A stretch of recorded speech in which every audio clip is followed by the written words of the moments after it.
Hello, Zimbabwe. You are listening to Studio 7, LiveTalk, Women's Roundtable. We are coming to you live from the Voice of America in Washington. I'm your host, Sithandekile Mhlanga.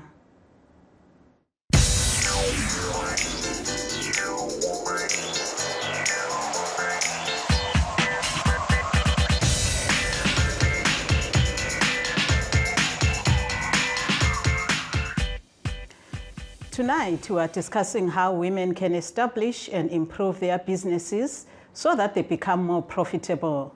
But first, one of U.S. President Joe Biden's goals in Israel Wednesday was to help resolve the humanitarian crisis in the Gaza Strip. He visited Israel Wednesday as Gaza reeled from an explosion at a hospital that killed an estimated 500 people. Linda Gladstein reports from Jerusalem. Israel welcomed U.S. President Joe Biden, who came for a solidarity visit with the people and leaders of the Jewish state.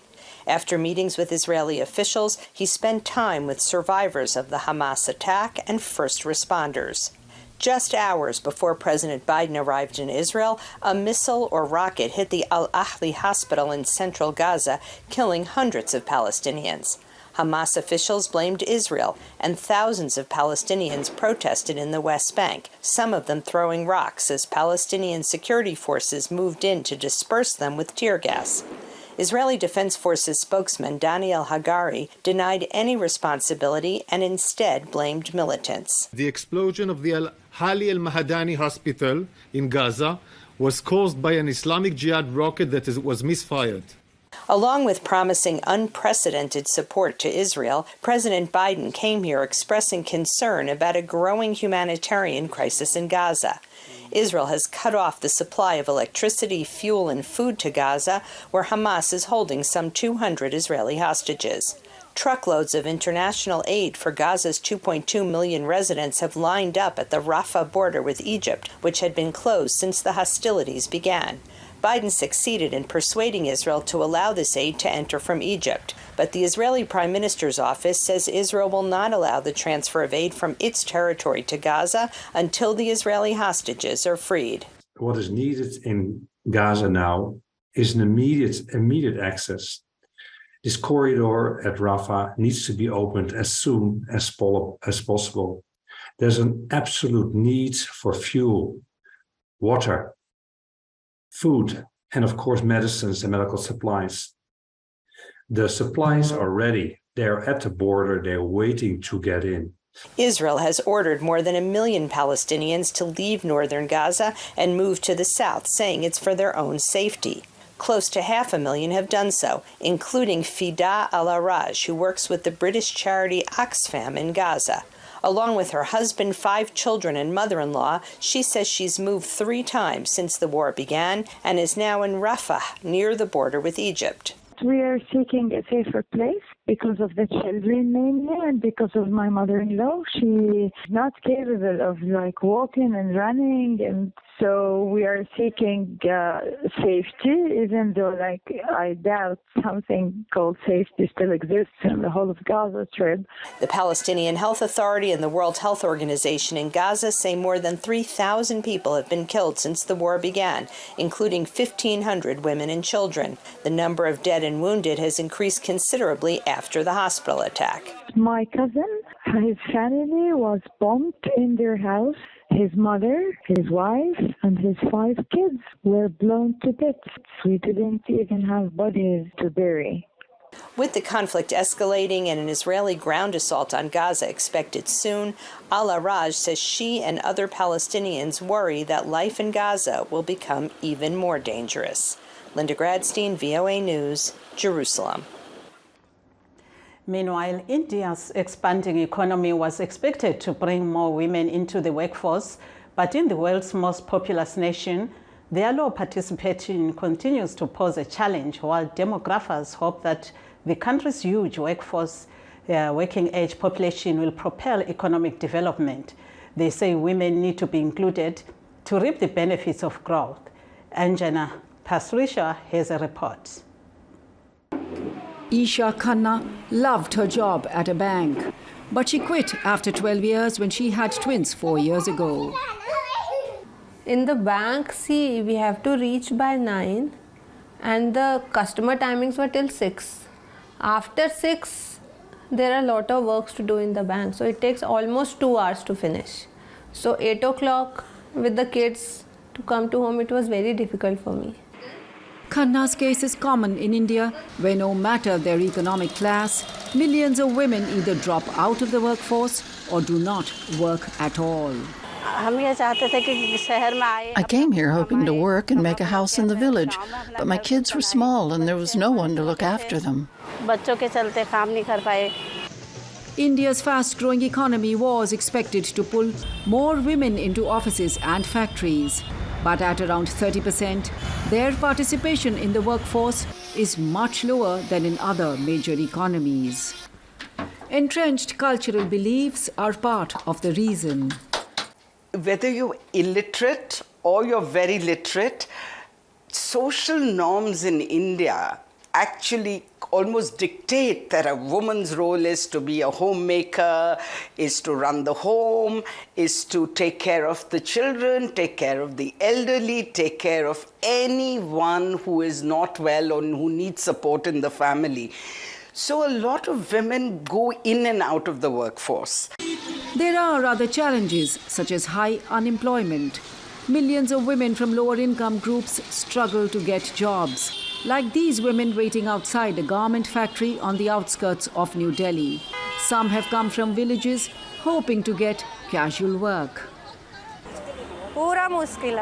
It is really tough to find a job.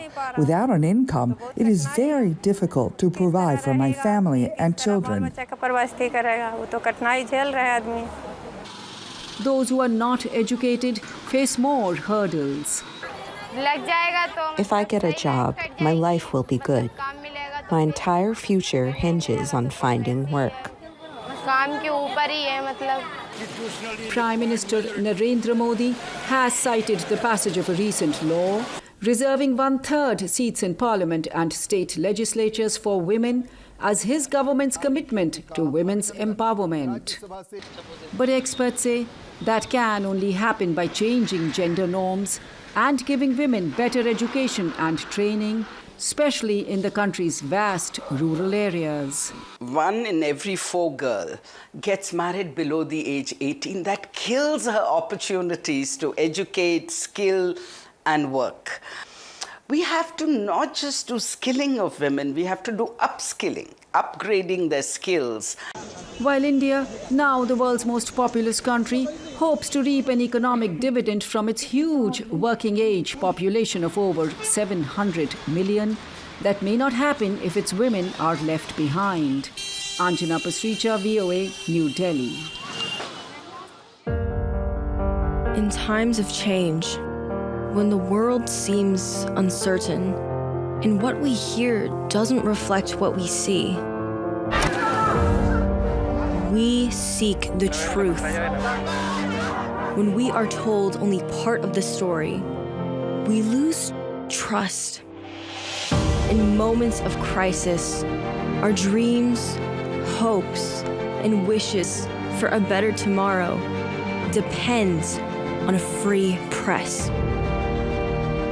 At Voice of America, we bring you the stories that people take risks to see.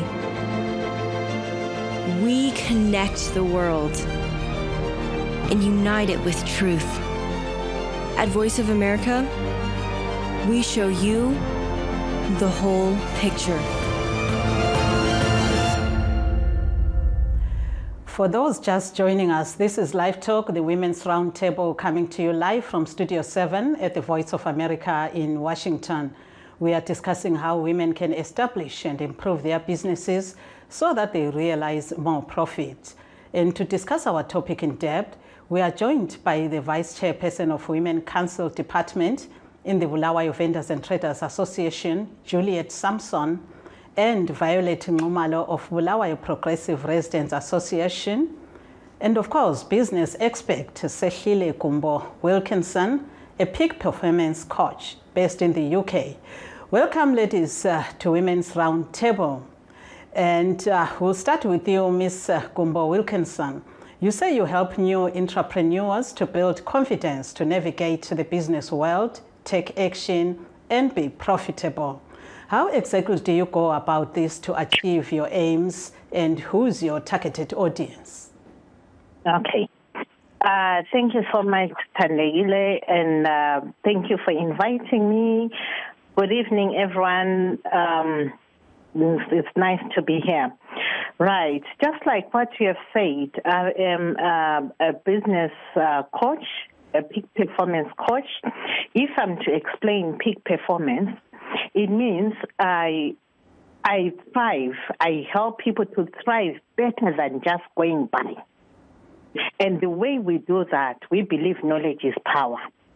Most people have got amazing business ideas, but they have no knowledge of being entrepreneurs. And in our culture or in our country, we have never been trained to be how to be an entrepreneur. We are doing guesswork. That's why you find most people, they start a business today, it works for 3 months, 6 months, 1 year, some work for 5 years. And it's going very well, and before you know it, that business starts going down. And we've got so many excuses that we use. But as a way to counter that, this is where we come in. We want to build businesses that can go on for 50 years, businesses that can go beyond us. But all that will come from knowledge. This is where I come in. And my target market is new entrepreneurs, because it is better to start off someone in their inception. Whenever even they are starting, they are making a decision to say, I want to go into this business. We sit them down. We then get to understand, why are you getting into this business? What are you hoping to achieve? Commonly, we hear people saying, I want to get into this business just because these days this is something which is fashionable. There is no business which is fashionable. People are just excited. Any business is profitable if you follow the simple fundamentals of entrepreneurship. Yes, that's powerful. Yeah, do stay on the line. We'll come back to you. And now we're coming to you, Ms. Juliet Sampson.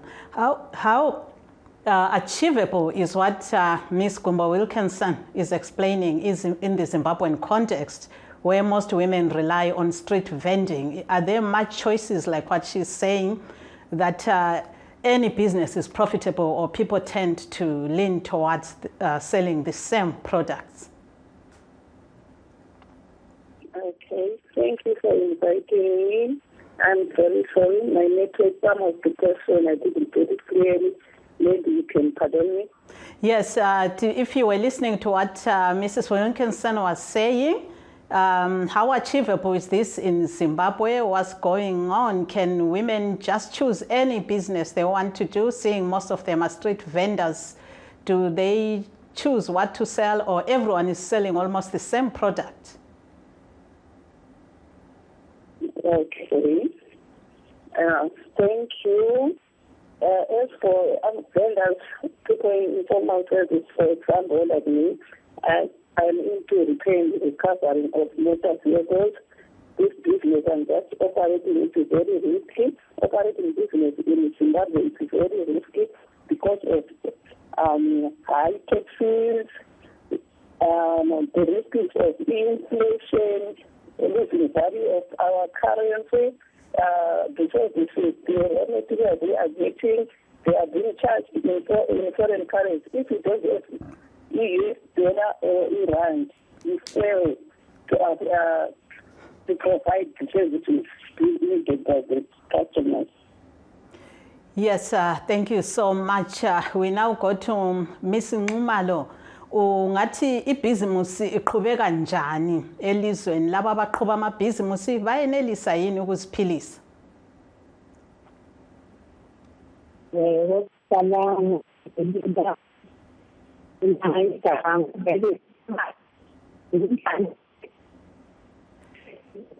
Ungani ucingo lwakho aluzwakali, ungaqhubeka sizwe kumbe singakuzwa?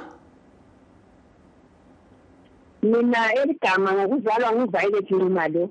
Do you hear me? Yes, siyakuzwa Nkosikazi Violet Nxumalo. Ungaqhubeka. Okay.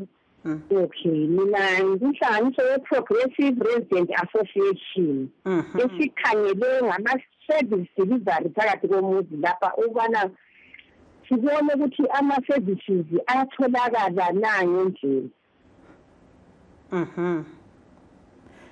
Ungaqhubeka ke. Labo ke abazama ukuthengisa impahla ezitaladini bayaphumelela yini?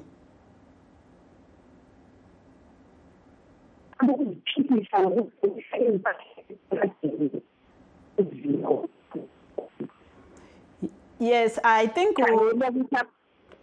qhubeka. Masikhangela ukuthi abantu bazincedise ngoba i-employment ingekho elizweni. Abantu bathathelwa izimpahla, bayabotshwa, bayathathelwa konke abakuthengisayo phakathi komuzi lapha. Yebo ke yikho esingathi yikho okubakhathaza kakhulu ukuthi bathathelwa impahla abazithengisayo. Kumbe kukhona njalo okunye njengoba sizwe ekhuluma uNkosazana Samson. Khona singathi ekuthengiseni lapha akuna ndawo yokuthengisela. Abantu sebegcwele ibhokobho lonke wonke umuntu ugcwele lapho, ubeke okwakhe, omunye ubeke okwakhe laphana. Akubona ukuthi ungafaka uwawo ukuthi udlule nje ngoba wonke umuntu uzama ukuphilisa elapha. Yebo ke kulungile uhlale khonapho ecingweni sizaphenduka kuwe. Now coming back to you Miss Gombo Wilkinson, you have heard the risk factors outlined by Ms. Samson of high taxes, inflation, and the currency. And you also heard Ms. Nxumalo saying there are also problems with the vending spaces and everyone is almost a vendor. Right, you can come in here on how those risk factors can be alleviated. Okay. Thank you so much. Angazufuna ngikhulume ngesindebele. Yeah, ngicela ukhulume ngesindebele kathesi njengoba sesikhulumile ngesingisi. Yeah. All right. Ngiyabonga mama. Into ekhona nazi i-inflation ikhona ndawo zonke. As an entrepreneur, nxa ususithi wena usungusomabhizinisi, usufuna ukungena ebhizinisini. Kulento engathi nxa uqala ukuplana ibhizinisi yakho, uyazitshela ukuthi alright, ngifuna asisebenze khona lokhu ukuthi abantu bathi bathengisa impahla. Fanele uqale uzibuze ukuthi alright, ngifuna ukungena leli business lempahla. Igoli yami ivele ingeyani. Abantu balama goals achiyeneyo. Kulabantu abafuna ukuhambisa abantwana besikolo. Ngifuna ukubhadala irent, ngifuna ukuhambisa abantwana besikolo, ngifuna ukwenza lokho, ngifuna ukwenza lokho. And ngingakwenelisa lokho kuyinto lokho kuza ngenza ngibe ngumama onjani. Ngiyabe ngumama sibili lamo bonakala ukuthi omama sukumanini. You know, that emotional being fanele ube kwazi yazi kungene ukuzwisisa ukuthi into le uyenzelani.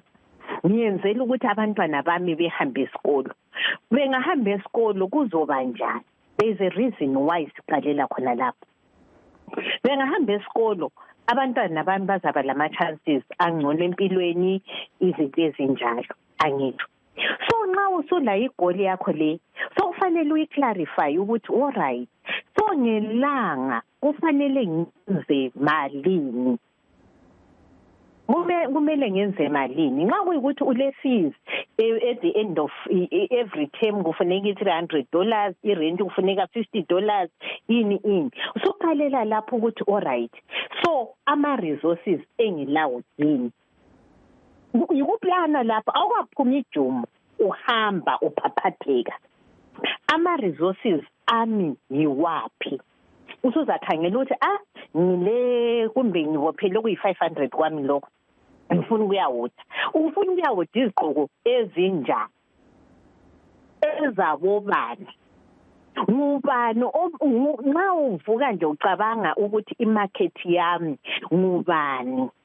Ungaphonga uorder izinto for everyone and anyone. Ungenza njalo. You don't know ukuthi umuntu ofunayo. Nxa kuyikuthi ngifuna ukuthengisela abantu bemahofisini. Ngifuna ukuthengisela izigqoko zabantwana besikolo. Ngifuna ukuthengisela everyone. Ngifuna abantwana abancane. Usuzabakwazi ukuthi i-target market yami inga. Angithi. Ubusobuya. Kufanele the third thing ofanele uyicabangisise.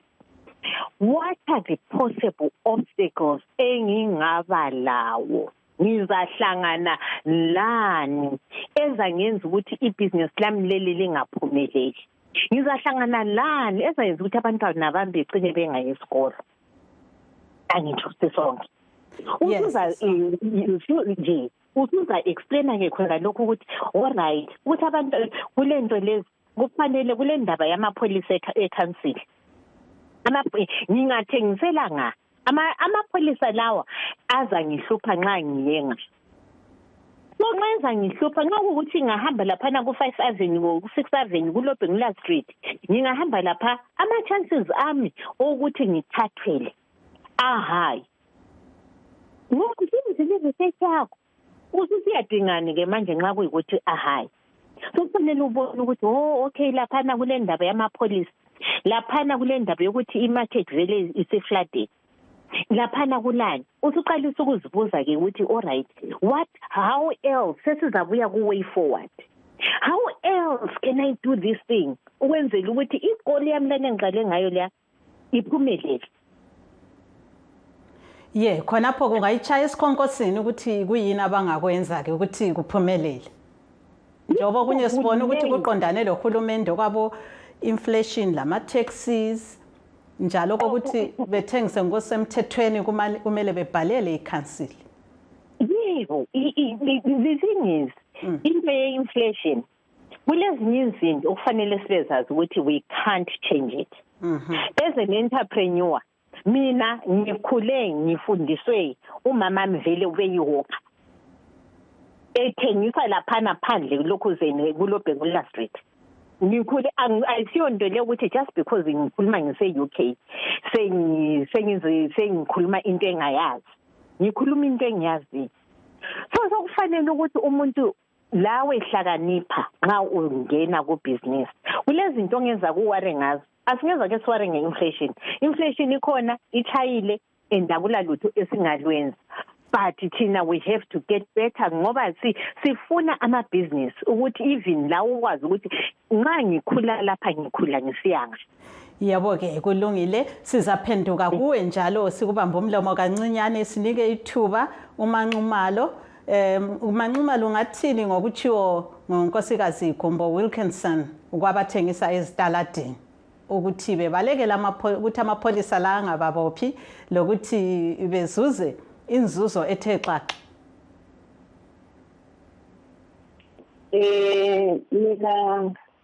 Ngizakubeka ngathi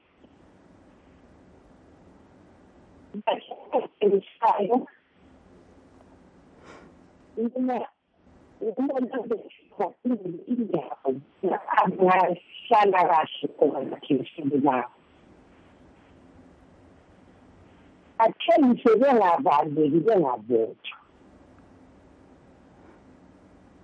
ukuze ma bethengisa izinto zabo bekhululekile besafe bekwazi ukuthi lapha sekubhizinisi abengabi lovalo lokuthi sizathathelwa sizayenzelwa lokhu nalokhu. Labo lapho besebengakhona ukuthi bangakhipha labo itaxi ethi ngohulumende labo ngoba babe sebethengisa kahle bengasathathelwa ngoba sometimes sebengathathela istaff sonke yethi kathi ukuthi lapho siqalele khona siqale nzima usole lokuthi itaxi izoyikhipha kuthi. Yebo ke le financial stability ngoba bayalahlekelwa ngamanye ama-profit abo khonaphana mase bethathile i-township and akula-refund. So ma bengayakhelwa indawo lakhona ukuthi abantu bathole ukuthengisela, ngena ngami abantu bangangetheka kakhulu ebusweni. Yebo-ke siyabonga umbono wakho lapho ukuthi kuqakathekile ukuthi kumanisipala laphana kulungiswe udaba lolu lokuthi bezuze indawo yokuthengisela. And coming to you, Ms. Samson, what can you say about what Ms. Nxumalo and Mrs. Gumbo Wilkinson have said?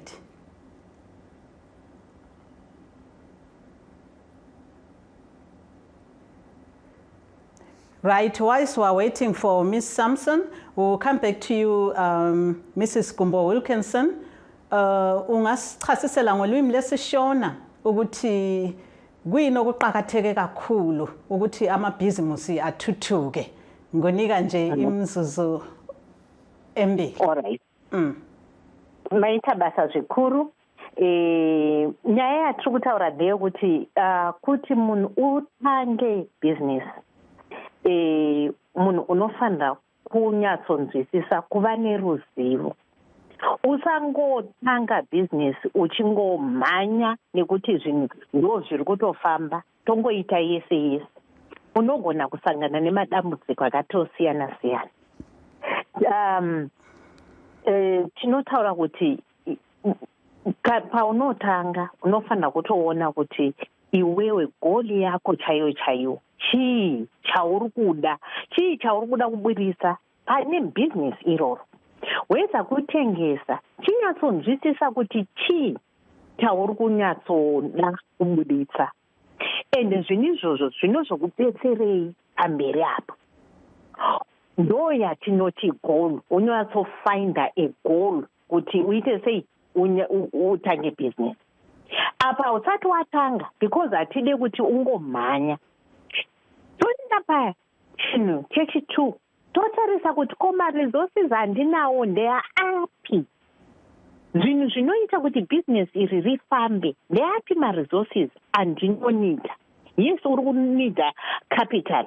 Yes, uri kunida nzvimbo yekutengesera. Yes, uri kunida maybe mentorship neruzivo. Yes, pamwe uri kunida licensing. Echitatu unotofanira kunyatsoongorora kuti dambudziko raunogona kusangana naro mubusiness rako nderei. Vambotaura Mai Nxumalo kuti kune kana uchitengesa unogona kuita sei, unogona kutorerwa zvinhu zvako nekanzuro.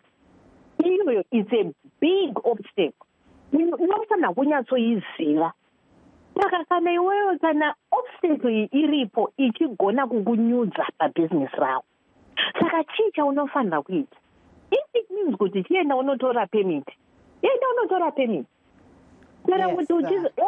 That's a very important point there. Khulunywa nkosikazi Gumbo Wilkinson ukuthi nxa ukwazi ukuthi kufuneka kube lemvumo yokuthengisa idinga ipermit yona leyo.